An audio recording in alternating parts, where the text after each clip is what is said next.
The morning started like any other in the small Polish town of Białystok. Rachel was hanging laundry in her backyard when she heard the distant rumble. At first she thought it was thunder, but the sky was clear. Her husband David looked up from his newspaper, listening carefully. The sound grew louder, and soon they could see the dark shapes moving across the horizon. It was September 1939, and the world was about to change forever. The German army was advancing faster than anyone had expected. Rachel and David Rosenberg, along with their two young children, had been hearing whispers for weeks. People talked in hushed voices about what was happening in other parts of Poland. Stories that seemed too terrible to believe. David owned a small bookstore in the town center. He was a quiet man who loved reading and believed that education could solve most problems. Rachel taught piano lessons to local children.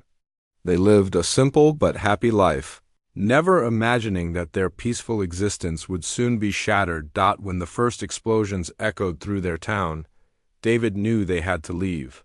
He had been reading reports from other cities that had fallen. The stories were horrifying. Families separated, businesses destroyed, people disappearing in the night. He grabbed whatever money they had saved and told Rachel to pack only the essentials. The roads were chaos. Thousands of people were fleeing, carrying suitcases, pushing carts, some with nothing but the clothes on their backs. Old people struggled to keep up, children cried for food, and everyone looked terrified. The Rosenberg family joined this river of desperate humanity, hoping to find safety somewhere. Anywhere. Their first stop was the Polish border with Lithuania. David had heard that Lithuania might accept refugees. They waited in line for 3 days, sleeping on the ground, sharing what little food they had with other families. When they finally reached the border guards, they were met with shaking heads and closed gates. "No more refugees," the guard said without looking at them. "Orders from above, the border is closed." David tried to explain that they had nowhere else to go, that they just needed temporary shelter. The guard walked away. Behind them, hundreds of other families received the same answer. The Kingdom of Lithuania had closed its doors. They turned toward Latvia next. The journey took a week on foot. Rachel's shoes had holes in them, and their youngest child, little Anna, had developed a fever. When they reached the Latvian border, the scene was the same. Long lines of desperate people, and officials turning everyone away. "We cannot help you," the Latvian border officer said. "We have our own problems to worry about." Another kingdom had closed its doors. The family then tried to reach Romania. They had heard rumors that Romania might be more welcoming. The journey was even harder this time. Food was scarce, and they had to sleep in abandoned barns and under bridges. David's feet were bleeding, but he kept walking. He had to protect his family. At the Romanian border, they found thousands of people camping in makeshift tents. Some had been waiting for weeks. The Romanian government had issued a statement saying they would only accept refugees with significant financial resources or valuable skills. David was just a bookstore owner with empty pockets. "Next," called the immigration officer. David stepped forward with his family's documents. The officer barely glanced at them. "Occupation?" "I own a bookstore," David replied hopefully. "Any valuable?" "Skills? Engineering? Medicine? Sciences?" David shook his head. "Any gold or significant money to support yourself?" Again, David shook his head. They had spent their last coins on food for the children. Application denied. Next. Another kingdom had closed its doors. News from their homeland was getting worse every day. People who had stayed behind were being forced into ghettos. Businesses were being seized. Families were being torn apart. But still, no country would help them. They tried Hungary next, then Czechoslovakia. The same story everywhere. Officials who wouldn't even look them in the eye. Forms that required money they didn't have. Requirements that seemed designed to keep people out rather than help them. At each border, they met other families with similar stories. There was Mr. Kowalski, an elderly man searching for his son. Mrs. Novak, a widow traveling with her 3 young daughters. The Goldstein family, who had been walking for 2 months. Everyone had the same desperate look in their eyes. The nights were the hardest. Sleeping under the stars, Rachel would hold. her children close and wonder if they would ever find safety. David would stare at the sky, trying to understand how the world had become so cruel. These were not evil people turning them away. These were regular border guards, government officials, people just doing their jobs. But somehow the system had failed completely. By winter of 1940, the situation had become even worse. The German army had conquered most of Europe. France had fallen in just 6 weeks. The French government had fled Paris, leaving their own people behind. Even Britain, which had once seemed like a beacon of hope, was barely surviving German bombing campaigns. The Rosenberg family found themselves in a refugee camp outside Budapest. It wasn't really a camp, just a collection of tents and makeshift shelters where hundreds of displaced families tried to survive. There was never enough food, medicine was scarce, and disease spread quickly in the crowded conditions. David watched his children grow thinner each day. Anna, who used to laugh and play, had become quiet and listless.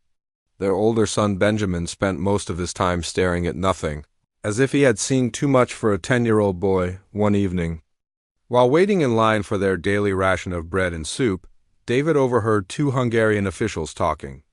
"Orders from Budapest," one said. "No more aid to the refugees. We need to preserve resources for our own people." "What about the children?" the other asked. "Not our problem anymore. They'll have to find somewhere else to go?" David felt his heart sink. Even this temporary shelter was being taken away. That night, as Rachel mended their children's torn clothes by candlelight, she asked the question that haunted them all. "David, where can we go? Every door is closed. Every kingdom has turned its back on us." David had no answer. The great powers of Europe, the kingdoms and nations that had once seemed so mighty, had abandoned people like them. Governments that claimed to represent justice and human dignity had chosen to look the other way when faced with suffering. But David didn't know that even in this darkest hour, something else was beginning to happen. In small towns and villages across Europe, ordinary people were starting to make different choices. While kingdoms closed their doors, individual humans were quietly opening theirs. The Rosenberg family would soon discover that when governments fail, sometimes the greatest strength comes from the most unexpected places. Not from palaces or parliaments, but from the hearts of ordinary people who decided that helping others was more important than following orders. Their journey was far from over, but change was coming. Not from the kingdoms that had abandoned them, but from the very people those kingdoms had forgotten to consider regular human beings with extraordinary courage. By the spring of 1941, the world had become an even darker place. The Rosenberg family had been living in temporary shelters for over a year, moving from one overcrowded camp to another.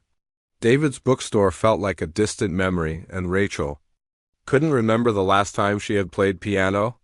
Their children had stopped asking when they could go home because they no longer remembered what home looked like, but their story was just one among millions.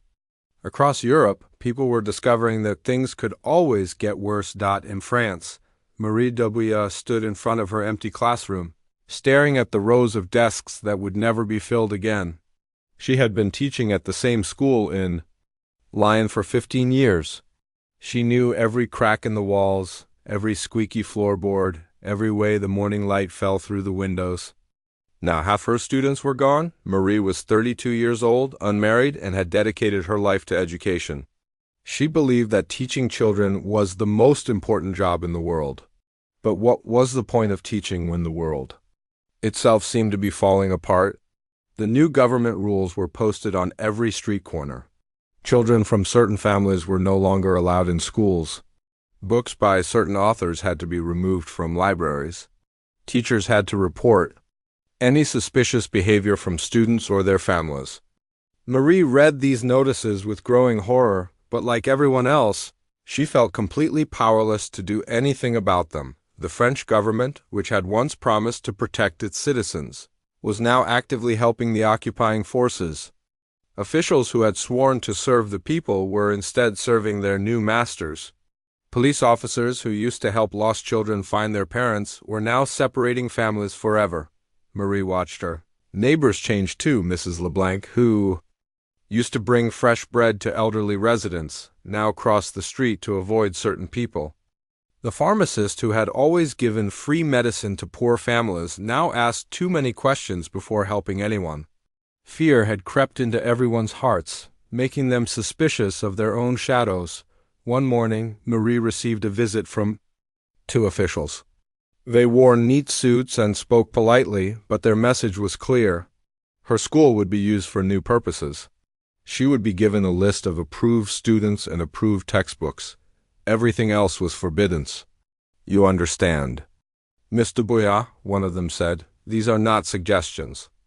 These are orders. The penalties for disobedience are severe. Marie nodded silently, but inside her heart was breaking. How could she look at her remaining students and pretend that everything was normal? How could she teach them about kindness and justice when the world around them showed neither? Meanwhile, in the Netherlands, a farmer named Willem Hendricks was facing his own impossible situation. His small farm outside Amsterdam had always been a peaceful place.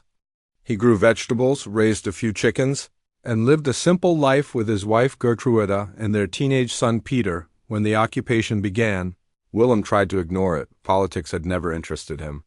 He believed that if he kept his head down and minded his own business, the troubles would pass him by. He was wrong. First, they took his horses for the war effort. Then they demanded a large portion of his crops.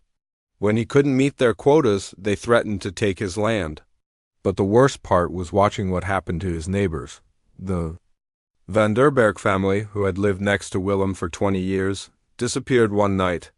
Their house stood empty, with clothes still hanging on the line and half-eaten meals on the table.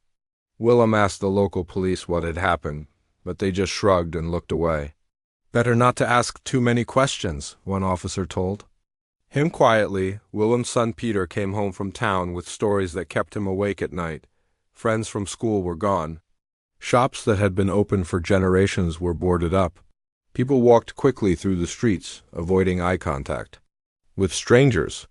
"Father," Peter said one evening, "what's happening to our country? Why isn't anyone stopping this?" Willem had no answer. The Dutch government had surrendered quickly, hoping to minimize damage. Queen Wilhelmina had fled to London. The people had been left to fend for themselves, and most were too frightened to resist. In Italy, Father Giuseppe Romano faced a different kind of crisis. His small monastery in the hills outside Florence had always been a place of peace and learning. Monks had lived there for hundreds of years, copying books, growing food, and helping the local community. But now the government was pressuring religious institutions to cooperate with new policies. Father Giuseppe received letters demanding that he report any suspicious people who came seeking help.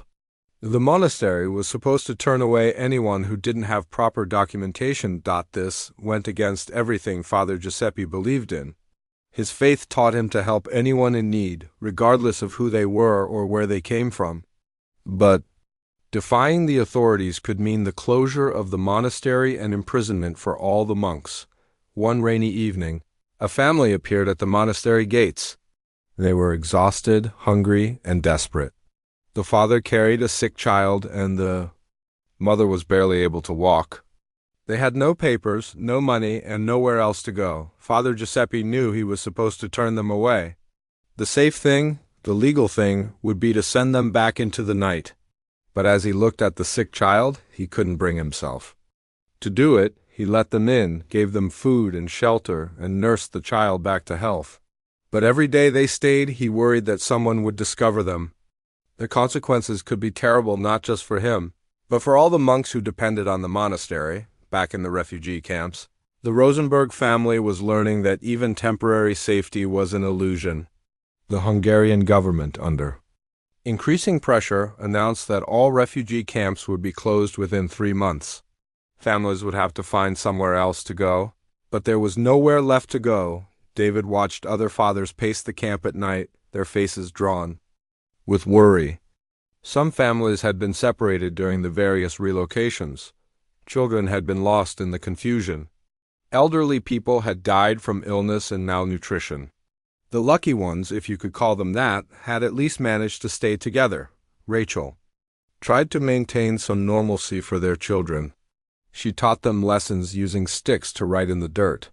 She sang them lullabies at night, the same songs her mother had sung to her.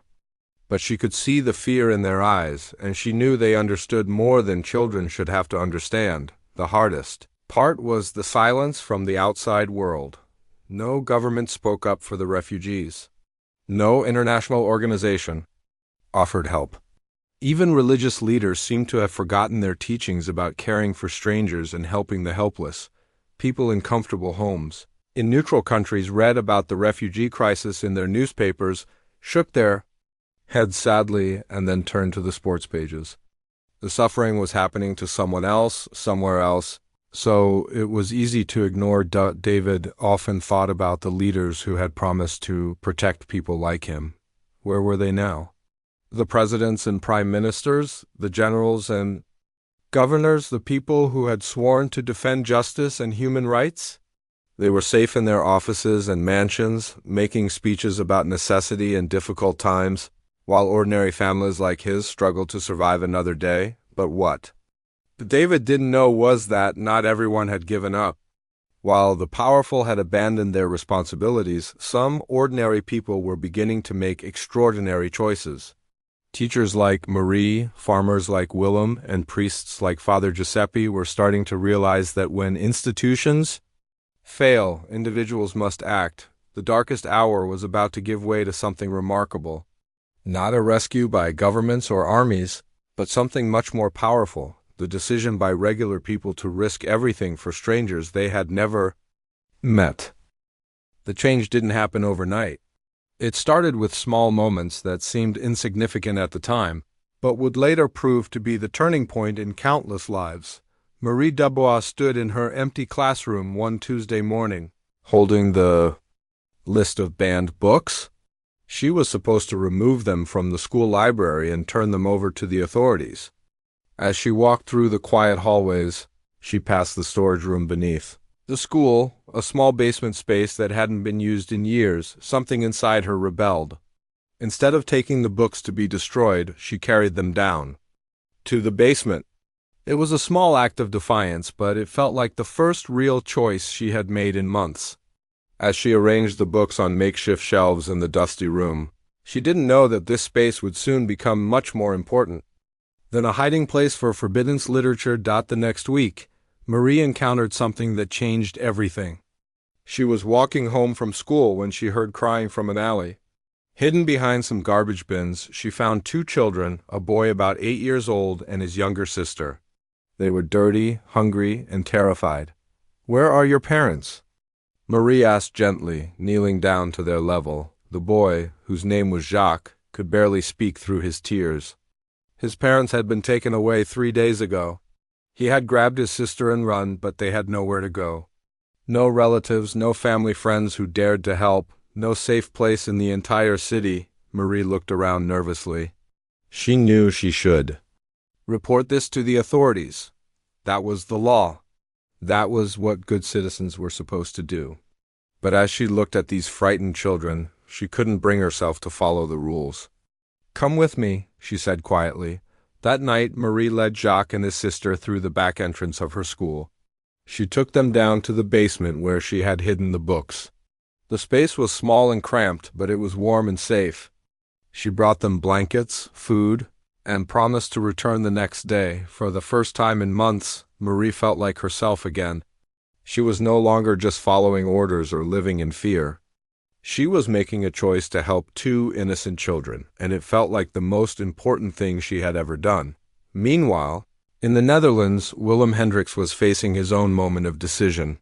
It was a cold morning in November when a stranger appeared at his farm. The man was thin, exhausted, and spoke in broken Dutch with a heavy accent. He explained that he was trying to reach the coast, hoping to find a boat to England. Willem's first instinct was to send the man away. It was dangerous to help strangers. The penalties were severe. But something about the man's desperation reminded Willem of his own son. What if Peter was somewhere far from home, needing help from a stranger? "You can stay in the barn tonight," Willem told the man, "but you have to leave at first light." That one night stretched into 3 days when the man developed a fever. Willem's wife, Gertruida, brought him soup and medicine. Their son Peter helped move him to a more comfortable spot in the hayloft. Without discussing it or making any grand speeches, the Hendricks family had decided to help. When the man finally left, he pressed a small piece of paper into Willem's hand. On it was written an address in Amsterdam and the words "safe house" in several languages. "If others come," the man said, "this address might help them." Willem didn't understand it at the time, but he had just become part of something much larger than himself. In Italy, Father Giuseppe was struggling with his own crisis of conscience. The family he had helped weeks earlier had moved on, but word had somehow spread.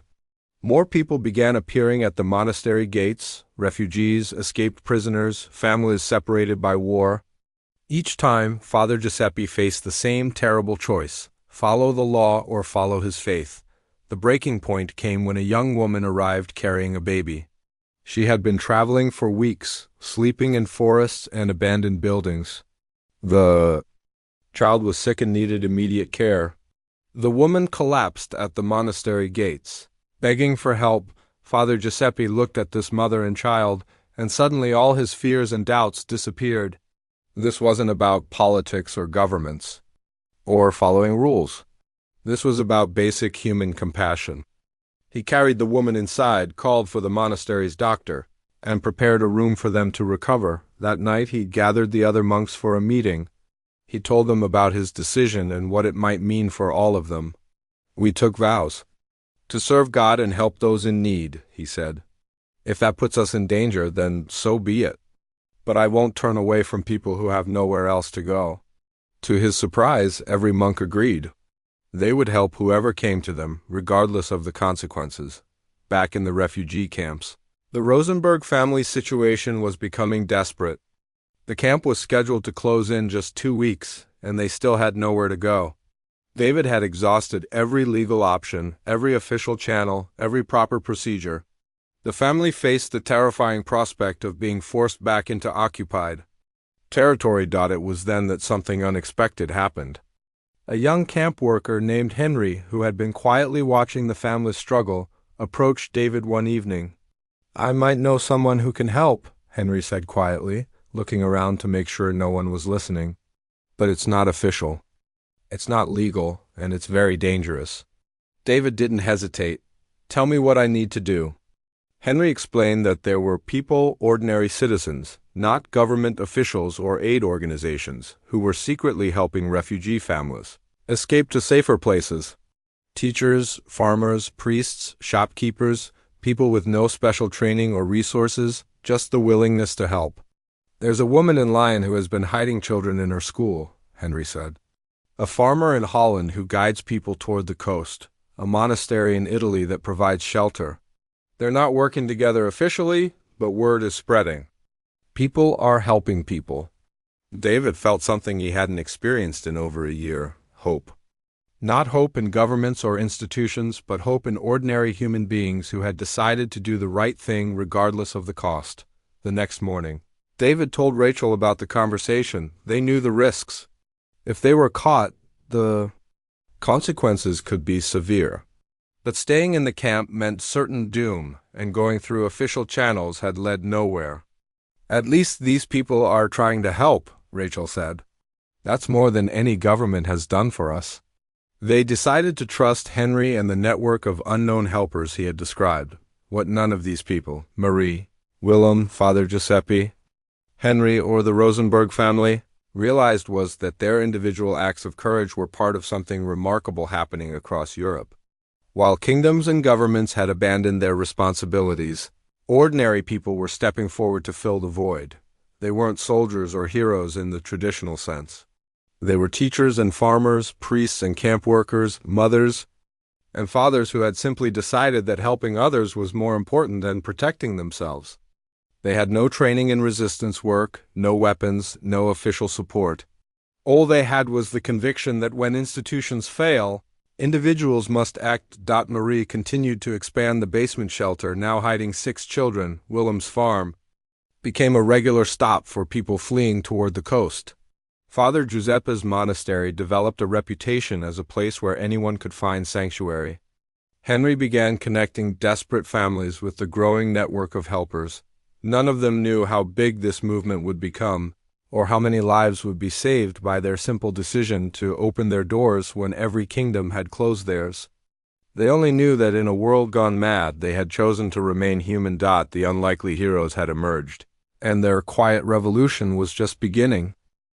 What started as isolated acts of kindness was slowly becoming something much more powerful. Marie Dubois discovered this on a cold December morning when she found a coded message slipped under her school door. It was written on thin paper in careful handwriting. "The sparrows are singing in the north garden. 7 need shelter before winter." Marie stared at the message, puzzled. She had no idea what sparrows or gardens had to do with anything. But something told her this wasn't about birds or flowers.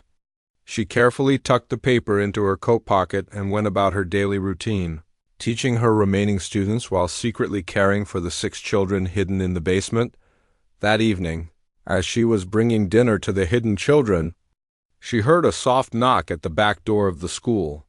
When she opened it cautiously, she found Henry, the camp worker who had helped connect the Rosenberg family with people willing to help them. "Did you receive a message about sparrows?"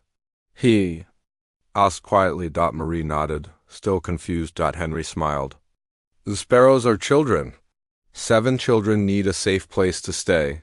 Someone heard about the good work you're doing here and thought you might be able to help." Marie's eyes widened. "Someone knows about this place?" "Several people know," Henry explained. "Word travels when you do good things. There are others like you, people helping families, hiding children, guiding refugees to safety. We're starting to work together." That night, Henry introduced Marie to a network she never knew existed. There was a baker in the city who hid messages in loaves of bread, a train conductor who helped people travel without proper papers, a librarian who used her position to pass information between different groups, even a postal worker who made sure certain letters reached the right people without being intercepted. These weren't professional spies or trained soldiers. They were ordinary people who had discovered that helping others was easier when they worked together. Willem Hendricks learned about this network in a different way. One morning, while feeding his chickens, he noticed that someone had arranged stones near his gate in an unusual pattern. 3 stones in a line, then 2 stones beside them. He almost ignored it, thinking children had been playing, but something made him look more carefully. Later that day, a woman appeared at his farm. She was well-dressed and spoke confidently, very different from the desperate refugees who usually sought his help. "I believe you might be able to help travelers find their way," she said carefully. Willem was nervous. Was this a trap? Had the authorities discovered what he was doing? The woman seemed to understand his fear. "The stones by your gate," she said. 3 and 2. That's a sign from friends. We know you've been helping people reach the coast. We'd like to help you help them better." She explained that she was part of a group that had been watching Willem's activities. They weren't government agents or spies working against him. They were people like him trying to save lives. They had been connecting helpers across the country, sharing information about safe routes and dangerous areas. "We've mapped out a path from here to the coast," she said, showing Willem a hand-drawn map. "There are 7 farms along the way where people can rest safely. 3 monasteries that provide shelter. 2 fishing villages where boats wait to take people to freedom. You're not alone in this anymore." Willem felt a mixture of relief and amazement. All this time, he had thought he was the only one willing to take such risks. Now he discovered that dozens of people were secretly working toward the same goal. Father Giuseppe's monastery became a crucial communication center in this growing network. The monastery's location in the hills made it perfect for receiving and sending messages across the region. Monks began carrying letters disguised as religious texts. Visitors came and went at all hours, some seeking spiritual guidance, others coordinating rescue efforts. One evening, Father Giuseppe met with representatives from 5 different groups. There was Anna, a schoolteacher from northern Italy who had been hiding children in her village.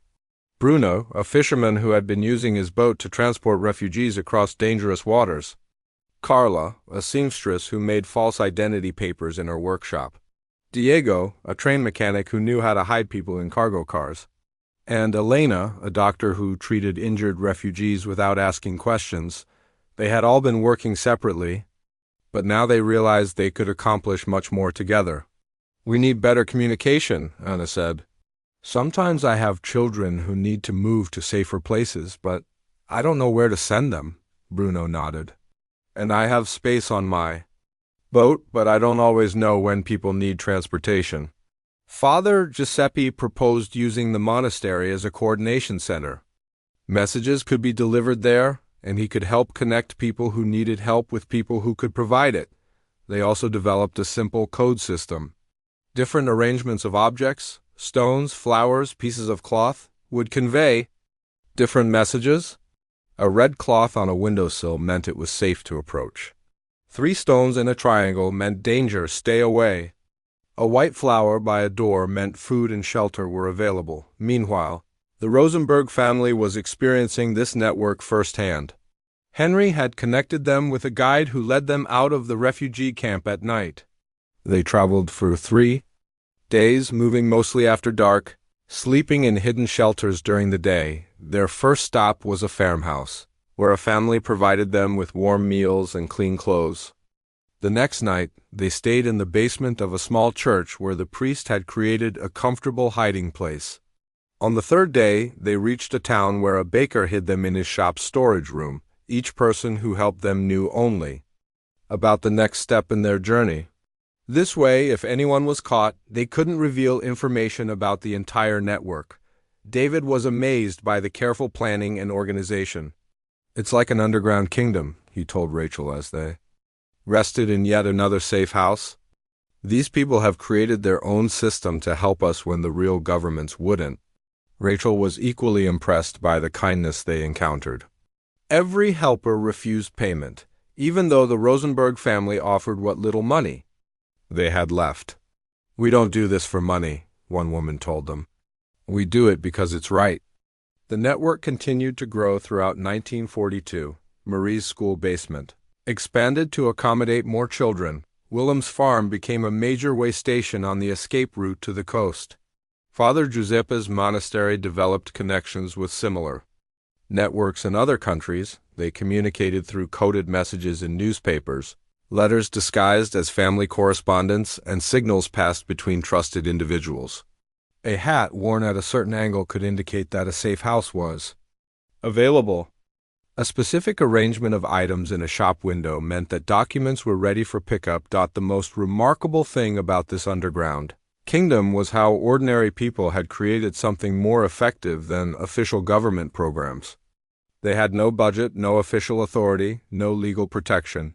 But they had something more powerful, the determination to help fellow human beings survive. By the end of 1942, this informal network had helped thousands of people find safety. Children found new families. Refugees reached neutral countries. Families were reunited after months of separation. All because ordinary people had decided to create their own kingdom, one based on compassion instead of power, cooperation instead of competition. The Rosenberg family, who had been rejected by every official authority, finally found hope in this kingdom built by human kindness. Their journey was far from over, but now they were no longer alone.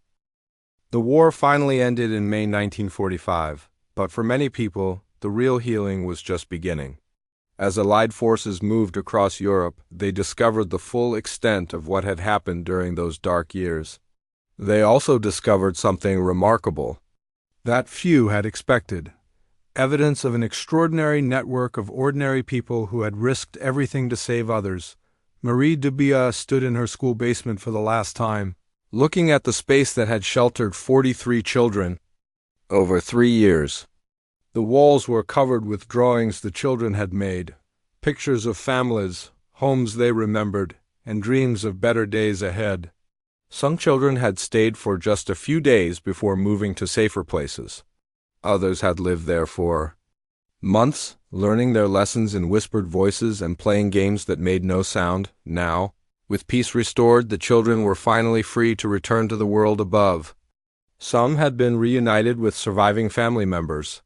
Others had been adopted by the very people who had helped hide them.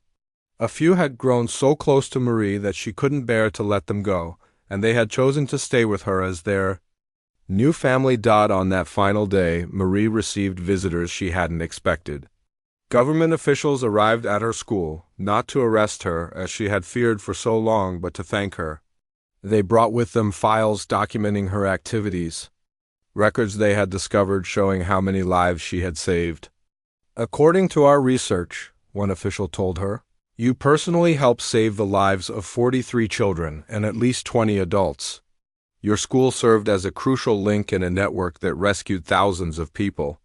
Marie was shocked. "Thousands? But I just helped whoever came to my door." The official smiled. "That's exactly the point.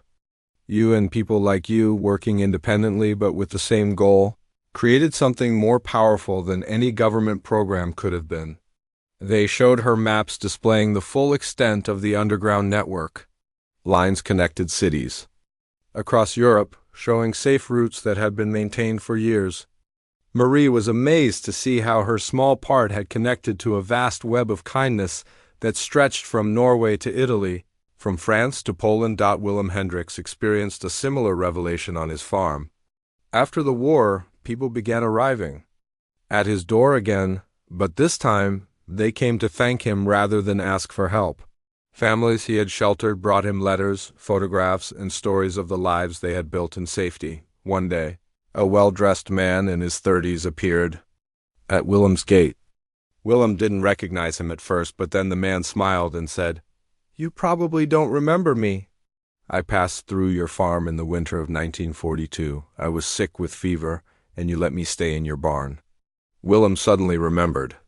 Was the first person he had ever helped, the man who had given him the address in Amsterdam that connected him to the larger network. "I made it to England," the man continued. "I spent the rest of the war working with the government there, helping plan relief efforts. But I never forgot the farmer who saved my life when I had nowhere else to turn." The man had brought with him a thick folder of documents. "I've been researching what you and others like you accomplished. Your farm was documented as helping over 200 people reach safety. But more than that, you were one of the key links in a chain that saved an estimated 50,000 lives." Willem was stunned. 50,000? But I'm just a farmer. I just did what seemed right." "That's what made it so powerful," the man replied. "You weren't following orders or working for money or glory. You were just being human. And when enough humans make that choice, it changes the world." Father Giuseppe's monastery became a place of pilgrimage after the war. People came not just for religious reasons, but to see the place where so many had found safety. The monk had kept careful records of everyone who had passed through, partly to help families find each other after the war ended. One evening, as Father Giuseppe was saying his prayers, he heard familiar voices outside. When he opened the monastery gates, he found himself facing a crowd of nearly 100 people, men, women, and children of all ages. They were people he had helped during the war, and they had come together to thank him. "We wanted you to see what your kindness made possible," said one woman, holding the hand of a young boy. "This is my son. He was just a baby when you sheltered us. He's grown up free because of what you did." An elderly man stepped forward. "My entire family survived because you gave us a place to hide. My grandchildren exist because of your courage." Father Giuseppe was overwhelmed. Through tears he told them, "I was just doing what my faith taught me. Love your neighbor, help those in need. I never imagined it would mean so much." But perhaps the most powerful reunion happened when the Rosenberg family returned to Europe. In 1947, they had made it to America, where David opened a new bookstore and Rachel began teaching piano again. Their children had grown up safe and free, with only distant memories of their harrowing journey. They came back to find the people who had saved them. Their first stop was Henry, the camp worker who had connected them to the underground network. They found him working at a school for orphaned children, still helping people who needed support. "I never expected to see you again," Henry said, embracing David warmly. "Tell me, how did your journey end? Did you find the safety we hoped for?" David told him about their new life in America, about his successful bookstore, about his children's achievements in school. Then he showed Henry something special, a book he had written about their experience. "I wanted people to know," David explained, "that when governments failed us, ordinary people saved us. I wanted to document the kindness we experienced so future generations would understand what real heroism looks like." The book became one of many testimonies that emerged after the war. Historians and researchers began documenting the underground network that had operated across Europe. They interviewed survivors, gathered documents, and pieced together the full story of what had happened. The results were staggering. Conservative estimates suggested that this informal network of ordinary citizens had saved over 200,000 lives. Teachers like Marie had hidden children in schools, basements, and attics. Farmers like Willem had guided refugees along safe routes. Religious leaders like Father Giuseppe had provided sanctuary to anyone who needed it. Bakers, librarians, train conductors, postal workers, seamstresses, fishermen, and countless others had contributed their skills and resources. What made this achievement even more remarkable was that these people had no official training, no government support, and no legal protection. They had acted purely from conscience, driven by the simple belief that helping others was the right thing to do. Years later, as Marie grew old, she would often visit the memorial that was built at her former school. The plaque read, "In memory of the children sheltered here, and in honor of the teacher who proved that one person's courage can light up the darkness." But Marie always said the memorial got it wrong. It wasn't one person's courage, she would tell visitors. It was the courage of thousands of ordinary people who decided that being human was more important than being safe.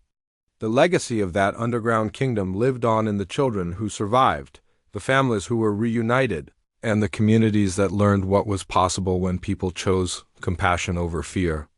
It proved that when kingdoms close their doors, humans can choose to open theirs, and when they do, they create something more powerful than any government, a kingdom built on love.